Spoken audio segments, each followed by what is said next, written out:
ప్రధాన ప్రతిపక్షం హోదాలో ఉన్న తెలుగుదేశం కూడా బాబ్లీని ఆపలేకపోయిందని చిరు అన్నారు. కేవలం కాంట్రాక్టర్ల కోసమే ప్రభుత్వం జలయజ్ఞం చేపట్టిందని విమర్శించారు.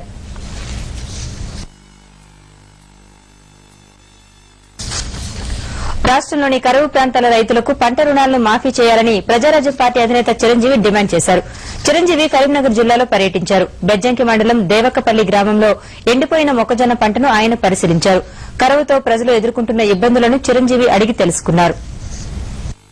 జూలై ఆగస్టు సంబంధించి ఒక నెలలోనే 50 మంది దాకా ఆత్మహత్య చేసుకున్నారండి. ఇలాంటి పరిస్థితి మళ్లీ రాకుండా చూడాల్సిన బాధ్యత ప్రభుత్వానికి ఉంది. రుణమాఫీలు చేయాలండి. అందులో కౌలుదారులు కూడా వాళ్ళు కూడా పరిగణలోకి తీసుకోవాలి.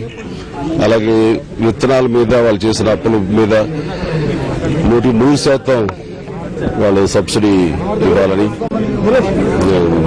ప్రత్యేకించి ఈ యొక్క మండలాన్ని కరువు మండలాలు గుర్తించి వాళ్ళకి స్పెషల్ ప్యాకేజ్ ఇచ్చి వాళ్ళు ఆదుకోవాలని మేము డిమాండ్ చేస్తున్నాం.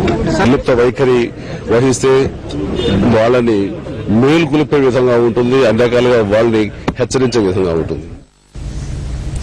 గ్రేటర్ హైదరాబాద్ ఎన్నికలపై హైకోర్టు విధించిన స్టేను ఎత్తివేయాలని సుప్రీంకోర్టులో రాష్ట ప్రభుత్వం దాఖలు చేసిన పిటిషన్పై విచారణను కోర్టు ఈ నెల 21కి వాయిదా వేసింది. నగరపాలక సంస్థ రిజర్వేషన్లలో క్రిమీలేయర్ పాటించలేదని హైకోర్టు ఎన్నికలపై స్టే విధించిన విషయం తెలిసిందే. డివిజన్ల రిజర్వేషన్లలో క్రిమీలేయర్ విధానం అమల్లో లేదంటూ